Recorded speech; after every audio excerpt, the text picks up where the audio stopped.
Well, welcome aboard, everyone, to the first taping of Gil Stubbs' World of Magic. That's not my title, that's somebody else decided to have that as the title. I'm a magician, as you might guess. And so we'll be having a show probably once a month and covering some aspect of magic, where I'll invite a fellow magician to join me. Now, let me just point out, for those who don't know about magic, that magic really may be defined as doing the impossible or violating natural laws. For example, I can take a coin out of the air like this, and then put it in my hand, and then make it vanish. So that's what magic is, at least in part. There are all kinds of things that we can do, which are great fun for us, and we hope will be fun for you as well. Now, the objective of this program is to educate all ages as to what magic is as an art and how they might participate in this as a hobby. And I will have one guest magician each month, and each one will probably be from a different background, have something different to show us. And it should be a lot of fun. And we hope that as we have each show, you'll be wanting more the next time around. So my first guest today is Ken Wax, my longtime friend in magic, who, like most of us who are into magic, he has a primary profession. There are very few of us magicians who really are professional magicians. We do this as an avocation, and it's a great hobby, I'll tell you. And Ken teaches magic as well as performing it, as I do. His primary profession is as a sales consultant to technology companies. And so let me ask you first, Ken, how is it that I understand that you are able to use magic as an asset in your profession? Can you give me some ideas along that line? Sure. First of all, I'm pleased to be here on your first show. As for your question, I would give a lot of speeches at conferences, and very often those conferences have got many hundreds of people in the audience, and if I'm the keynote speaker, it's early in the morning, and a lot of them are in the field of sales and marketing, and they may have been out late the night before. So how do you wake them up? And that's the challenge of every speech, because sometimes the speaker is not particularly energetic. So I thought, how can I start things? And one time I went in and I said, as I started, I go, you know, a lot of times when you work on an account and when you knock yourself out, you get involved, you learn all about their needs, you put in energy, you put in effort, you put in time, you work with them, you listen to them, you do everything you have to do, and then all too often, after all that work, you find that it was for naught, because you end up with nothing. And they loved it. They loved it, okay? If they were a little bit tired, when they first saw the red handkerchief, they woke up, and when it vanished, they decided they had better pay attention. And I even promised them, I go, if you pay attention at the end, if I like you, at the end, I'll show you where the handkerchief went. And while I didn't give away the trick, because you never give away the trick, I did sort of kind of show them where the handkerchief went. So it sort of wrapped the speech. And that's how I use it in business. Well, Ken, let me ask you, since you perform and teach magic for children as well as adults, what is the difference between the children and adults as far as audiences are concerned. Okay.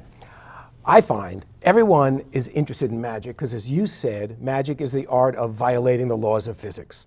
And very few people see amazing things in real life. We're kind of used to it. Kids, on the other hand, everything's amazing because they're young, they're learning. So with a very young group of kids, if you're performing, I think you have to appeal to their visual sense, and you have to give them some way to give you some of their energy. So for example, if I'm doing a performance and it's a young audience, what I will do is I don't dress up like some magicians dress up in very ornate outfits. I don't do that. But what I will do is I'll take just this colorful ribbon, and I'll simply have it over I don't wear a sports jacket for kids, but I'll just have it around my neck here. That way, when I'm standing up in the event, they know it's not just another grown-up who they should treat like a grown-up, but there's something different. I can take this off here. Another thing with kids, if I'm working with a group of kids, I like to get them vocal early on. So I start very often by talking about the difference between things that are magical and things that are magic. And I do that in my class when I teach a class. I teach a parent and child class, so the parent comes with their kid. And the kid may be 6, 7, 8, 9, 10 years old, whatever. So I start by talking about how some things look magical as opposed to magic tricks. And I use this. And I'm surprised about this because my generation, we all knew about optical illusions. Kids these days have so many distractions, and grown-ups too. Some of them are surprised by it. And I take these out and I go, can everybody see these? I have these two bent arcs here, okay? And I'll even get the group going. I'll go, you kids on the left, on this side here, you're the red group. This one's yours, okay? And you on this side, you're the yellow group, okay? So let me hear you, and then I'll do this group, hey, then this group, hey, then this group, go back and forth. Now they're getting loud. They're having a good time. I go, as you can all see, the yellow arc is bigger. So yellow group, you're doing great. I go, but red group, could I hear a scream from you?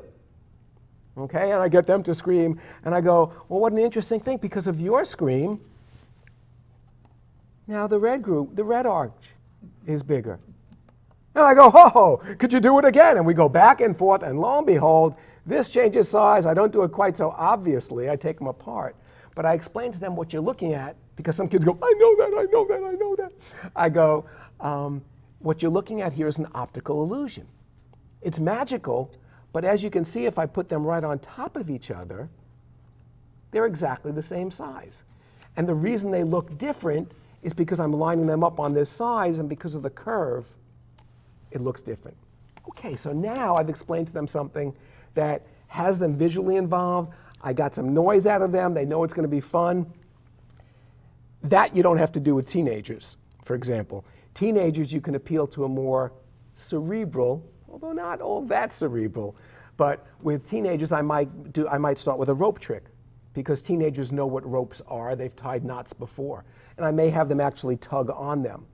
Again, you want to appeal to how much people know about the world and what they'll find interesting. If I try getting a group of teenagers to scream, isn't going to happen. Okay, Ken. I think the audience would be quite interested in knowing what you think of the saying that the hand is quicker than the eye. It's funny. What I sometimes will do, particularly with a young group, I'll go, you've heard that the hand is quicker than the eye, right? Yeah, okay. I go, all right, I want you to pick a finger, this finger, okay, watch it, I'm going to mix them up, and I'll find it again. And they, oh, that's not funny at all.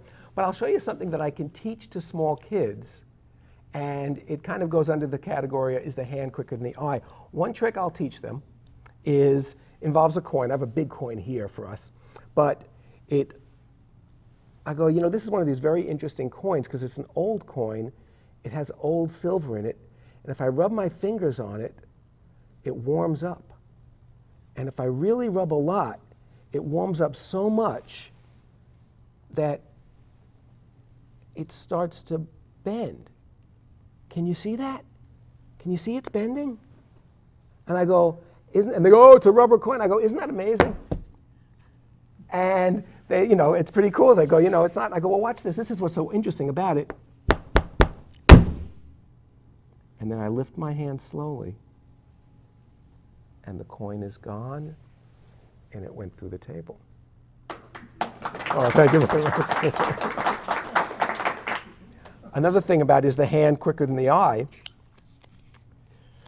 depends on whose eye and whose hand. For example, King of Spades is a very powerful king. It's very high up there. Okay? Can you see that on camera? Okay? The question is it as powerful as an ace? Now there's a hand, there are two eyes. Which was quicker? I'll let you decide. When young people start doing magic, as I did many years ago, they see a magician with large hands. And they say, well, gee, I guess I will have to have large hands in order to do magic like he does. And I know that you don't feel that is so, because there are many things that can be done with people with small hands. Can you give us an example of what that Sure might can. be? In fact, some of the great sleight of hand artists don't necessarily have large hands. It's not hiding in their hands. It's really hiding in how they use those hands. But I'll show you something that I can teach even a 6 or 7-year-old. And it's really a joy to teach young kids a trick. Because think about it, if you're a 6-year-old, all your life, grown-ups are teaching you things. There's nothing new you can tell a grown-up. But if you learn a magic trick, at Thanksgiving dinner, you can actually make a grown-up go, how'd they do that? So here's something I show them, and I have fun with it. I go, what I have here is a trained rubber band. And they look at me like, what is that? And of course I'm having fun with it. I go, watch, sit, stay, roll over. I go, okay, that's not such a good trick. I go, but I'll show you something interesting about the trained rubber band. They've got natural snapticity. I go, here's what's so interesting about them.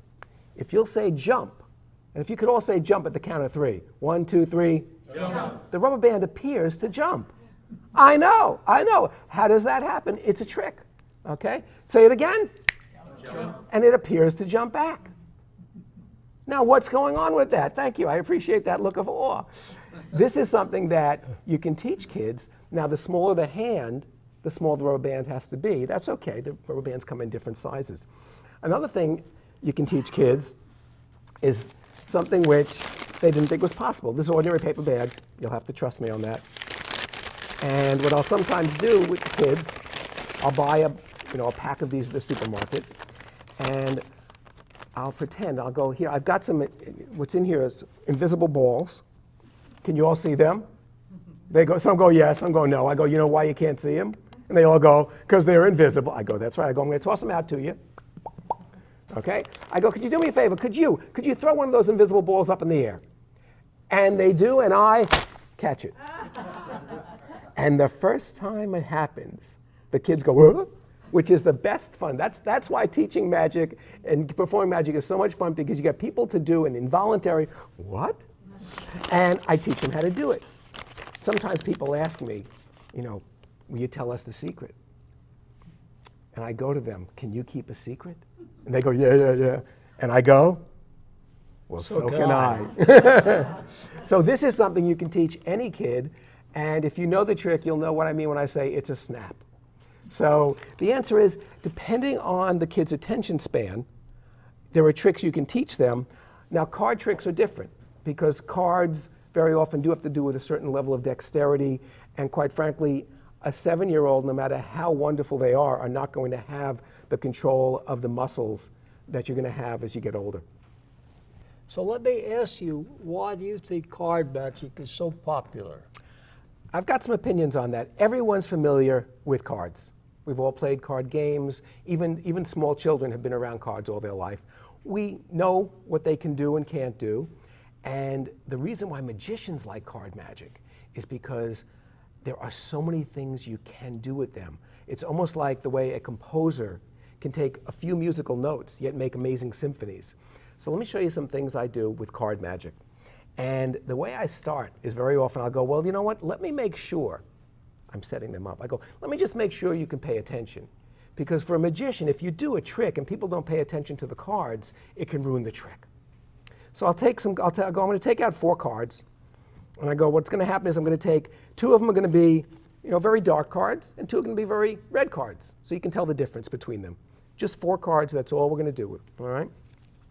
I go, I'm going to mix them up. So far, so good. I go, and here's what I'm going to do. I'm not going to say the name of the card. I'm just going to point to it and say its color. So we'll see how well you can pay attention. I go, here we have a black card. I don't say its name. I go, what we're going to do is, I'm going to put the black cards over here. So in a minute, when I ask you where are the black cards, I want you to tell me they're over there. Are you with me? And they all go, oh, good, this is a good group. All right, I go, okay, let's see what our next card is. We have another black card. So the black card goes over here. Now we're ready to begin. Just to make sure you're paying attention, where are the black cards? Over there. No, you weren't paying attention. These are the red cards, and these are the black cards. And I will tell you, their jaws drop open, particularly if it's their deck of cards that we did it with. There's a saying in Magic that a mediocre trick with their deck is better than a great trick with your deck, because for some reason, they don't trust us. Ken, do you have another card trick you can show us? Funny, you should ask. I do. And this one, I want to make sure everyone pays attention. When I do magic, what I do is I make it all about paying attention, because the last thing I want is someone to be looking that way when something happens, because you can't do it again. The moment of amazement only happens once. I go, okay, what I've got here is a glass. It's not going to really do much, the glass, okay? But it's going to keep things separated. And that's important to us, because what I want to do is I'm going to take the top card, which is the Queen of Hearts, all right? And I want to make sure very carefully the Queen of Hearts goes on the bottom. It's under the glass, all right? So far, so good, all right? The next card, what could the next card be? Be great if I knew. Next card, 9 of spades. The 9 of spades is going to go on the top of the glass. Queen on the bottom, 9 of spades on the top. And then I say, watch. Did you see it happen? It happened. No. That's on the top. And that's on the bottom. Ken, a lot of people think that magicians all the time use misdirection. And that is true some of the time. Some of the times. In fact, very often we magicians will see a lecture given, and that lecturer uses misdirection, and he fools all of us. Magicians are fooled just as well as lay people. Can you give us an example of a trick which does not involve misdirection? I would love to. It's funny, because misdirection really plays on how humans perceive things. And one of the reasons, perhaps one of the reasons why I'm in my line of business is because I got into magic at a young age, and magic is all about perception, okay? Magic means you have to look at things from the audience's point of view. Because from our point of view, we know what's going on. But from the audience's point of view, that's what makes it magical or not. So when I work with companies, I'm helping their sales teams figure out how do their customers see them? How does their marketing come across? But now I'm going to show you something where there's no fancy moves. Everything happens very slowly, very cleanly, okay? What I'm going to do is I'm going to let you choose a card. Just want you to touch any card you see. Okay. All right. I can see the card as well. All right. We've got here the 6 of diamonds.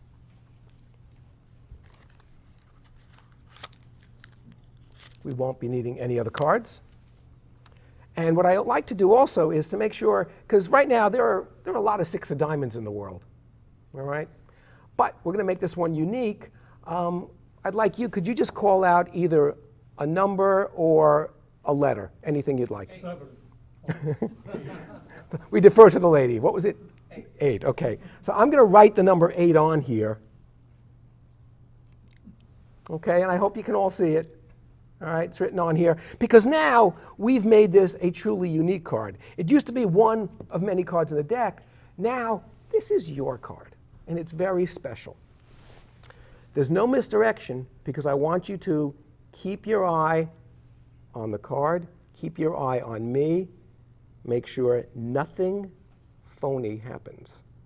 So I wouldn't fool you. You can trust me, I'm a magician.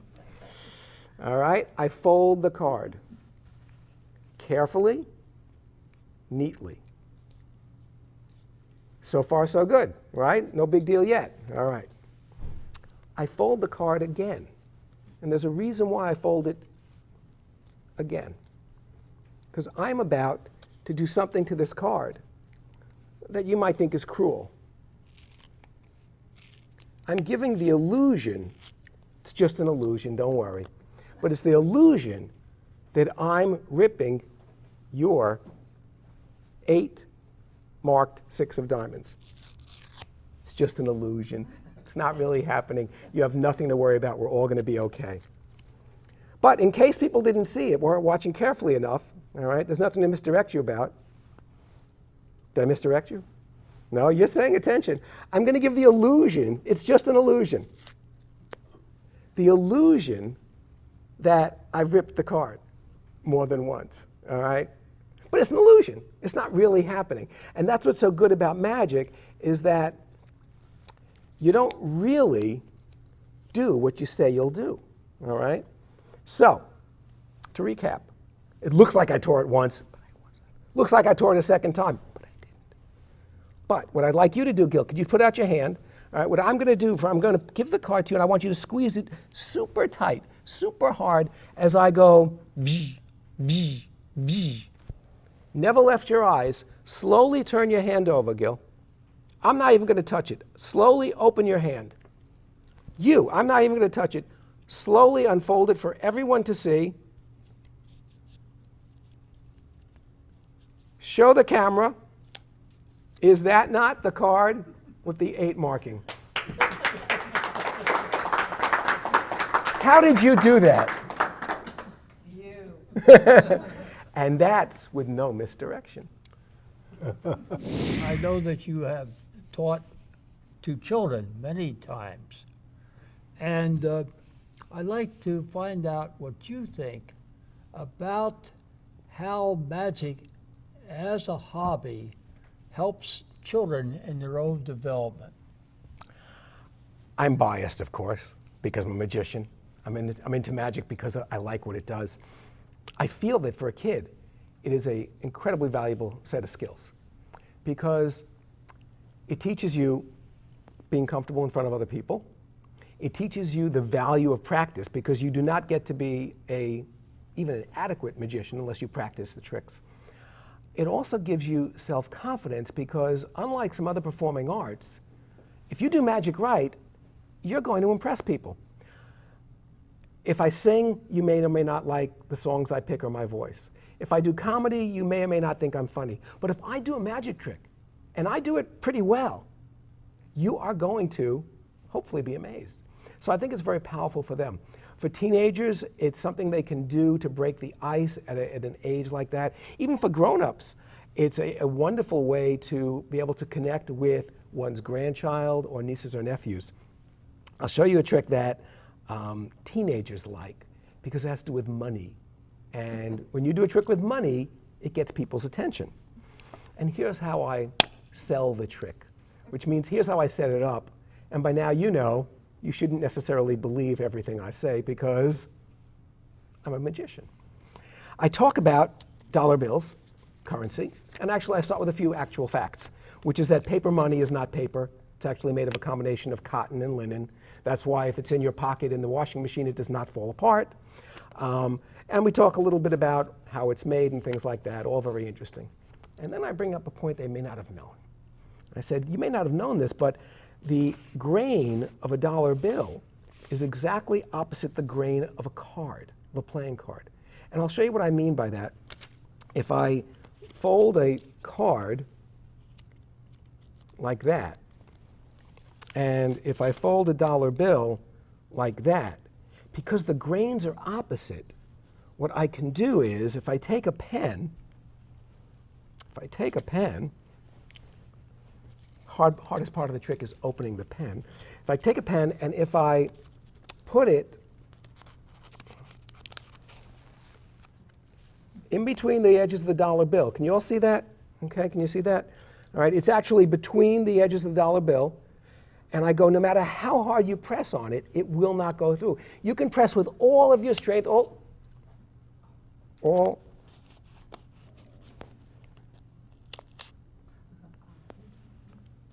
This is a federal violation. You are not allowed to deface U.S. currency. So a teenager performing a magic trick like this can have fun with that. I go, here's what's so interesting and so magical about it. Clearly, it's gone through. Clearly, there's a hole. Clearly, we have a problem. But clearly, the dollar bill is absolutely intact.